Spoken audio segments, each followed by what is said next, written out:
Alright, so this is a quick extension of my previous video about Gel-X tips. So these are similar. They just already have the color, so you do not have to paint them if you do not want to, so it helps eliminate a step. So first you're going to prep your nails. I already did it with my favorite cuticle remover kit.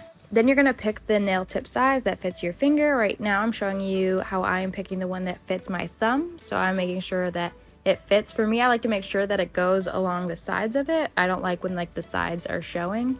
So that's what I'm mainly looking for, and that it's not too tight and it fits well. So I found a size that looks good for my thumb.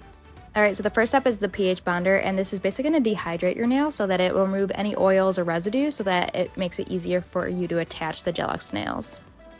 This next step is the primer, so this is going to help create like a tacky surface that's going to allow for better adhesion to that Gel-X tip. The third part is applying this extend gel, so you're going to apply it onto the nail bed itself, and this is their soft gel formula that allows that Gel-X tip to then stick on to your nail bed. So you're going to apply it to your nail bed first.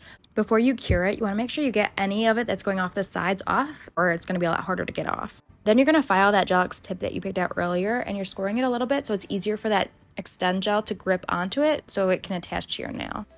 Then you're going to apply the extend gel onto the Gel-X tip itself, and remember that you want to put enough on so that it fills the space between the Gel-X tip and the tip of your nail bed, because you don't want any air bubbles in there, so you want to put like a good amount on, but you also don't want too much that spills over the edges.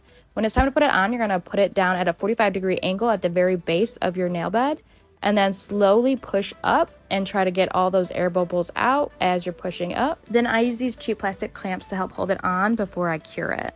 And that's it. Since you're not painting anything on top of it, you don't need anything else. I did put a top coat on the bottom because last time the glue under that came out, it would like stick to like any dust particles and stuff. But it was a very quick process, and these were the nails that I wore when I went to LA for a video shoot. And don't forget to subscribe to my channel.